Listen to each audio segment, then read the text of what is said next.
Je vais te raconter une histoire qui commence comme une simple commande de café, mais qui, au fil du temps, va changer la vie de deux personnes que tout opposait. Chaque matin, au cœur d'une grande ville animée, un food truck orange vif se garait au même endroit, juste à côté d'une grande tour de verre. Derrière le comptoir, une jeune femme nommée Clara servait des cafés avec une énergie débordante et un sourire contagieux. Elle n'était pas riche, pas connue, mais elle avait ce don rare, celui de mettre un peu de chaleur dans la vie de ceux qu'elle croisait. Et puis, il y avait lui, Adrien. Costume taillé sur mesure, attaché caisse en cuir, toujours pressé, le regard sérieux, l'air d'un homme qui porte beaucoup de responsabilités. Adrien travaillait au dernier étage de la tour voisine, là où se prenaient des décisions qui pouvaient changer des vies. Lui était directeur d'une grande société d'investissement. Un homme habitué aux chiffres, aux contrats, aux deals froids et impersonnels. Un matin, comme par hasard ou peut-être par destin, Adrien s'arrêta devant le food truck. Il n'avait pas l'habitude de traîner dans ce genre d'endroit. Mais ce jour-là, il était arrivé trop tôt, et son café habituel du bureau n'était pas encore prêt. Alors, presque distraitement, il s'était approché de ce camion coloré. Clara l'avait accueilli avec son éternel sourire. « Bonjour. Qu'est-ce que je vous sers ?» Adrien l'avait regardé un instant, un peu surpris par son enthousiasme, puis il avait répondu d'un ton sec. « Un café noir.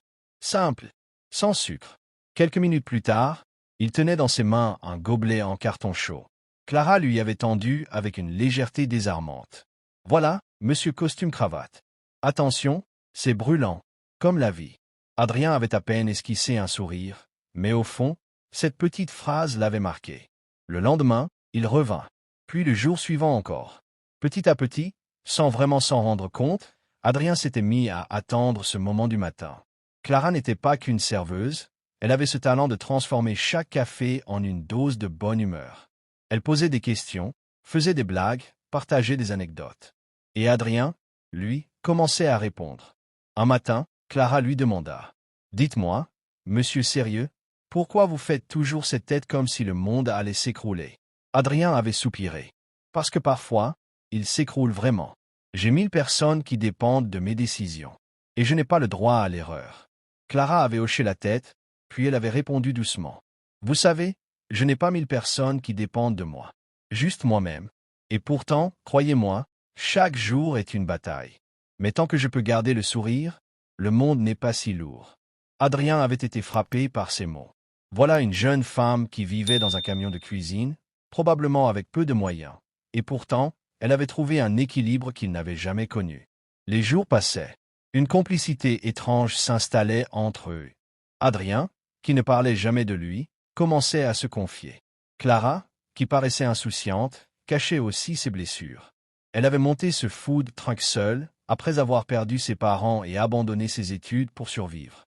Mais elle n'avait jamais abandonné son rêve, ouvrir un petit café permanent, un vrai lieu à elle. Adrien l'écoutait, fasciné. Il découvrait un monde simple mais riche d'humanité, tellement différent du sien. Et un matin, il fit quelque chose qu'il n'avait jamais fait, il resta. Il ne prit pas son café pour filer aussitôt. Il s'assit sur le trottoir, près du camion, et parla avec elle pendant plus d'une heure.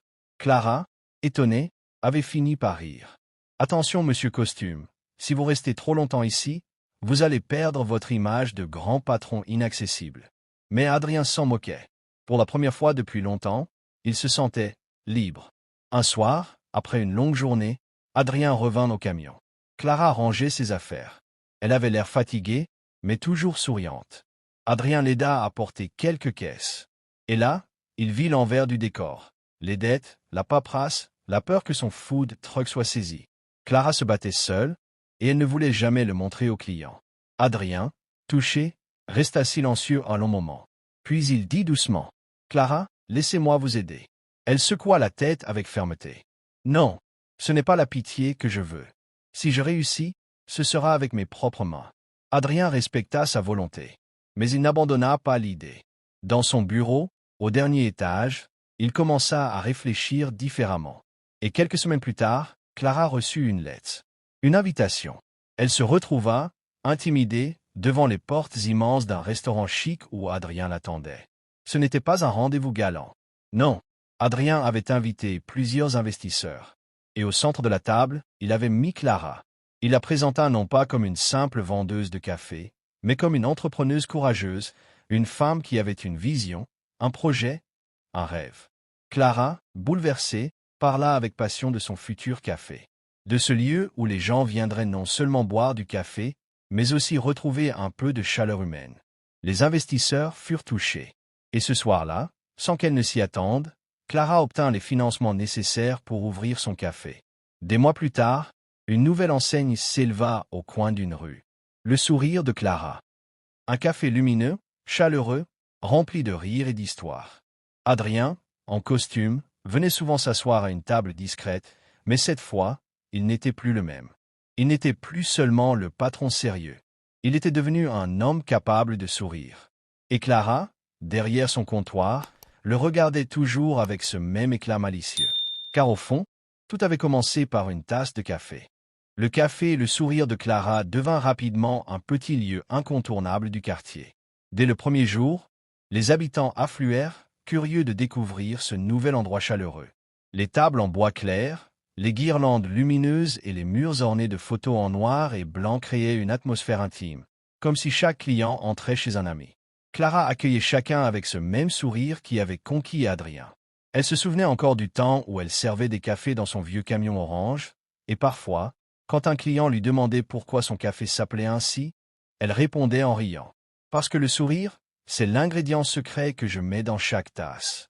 Adrien, quant à lui, continuait de venir presque chaque matin. Mais il ne se contentait plus de boire son café en silence. Non, il s'asseyait à une table, observait Clara travailler, et parfois même, il retroussait ses manches pour l'aider à ranger ou à servir. Un soir, alors que le café fermait, Clara le taquina.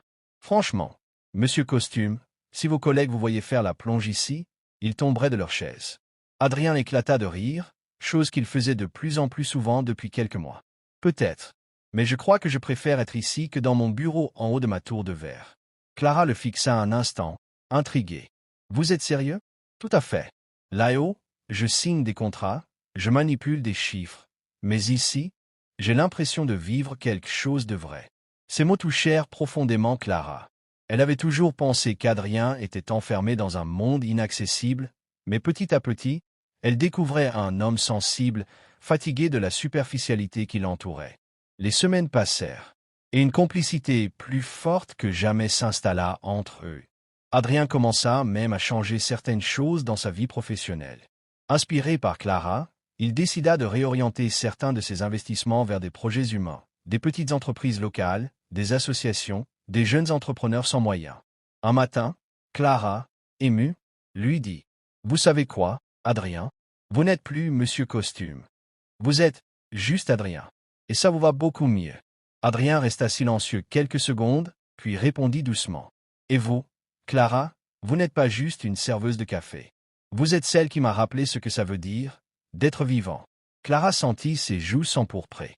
Ce qu'elle redoutait arrivait. Elle commençait à s'attacher. Mais pouvait-elle vraiment imaginer une histoire avec un homme comme lui? Le conflit. Tout bascula un soir d'hiver. Adrien était venu au café, mais il avait l'air préoccupé. Clara s'en rendit compte immédiatement. « Qu'est-ce qui se passe? Vous avez encore fait la tête à vos chiffres? » Adrien soupira. « Non, cette fois c'est différent. On me propose une promotion. Une énorme promotion. Mais elle implique de partir à New York. » Clara sentit son cœur se serrer. « Vous allez accepter? Je ne sais pas encore.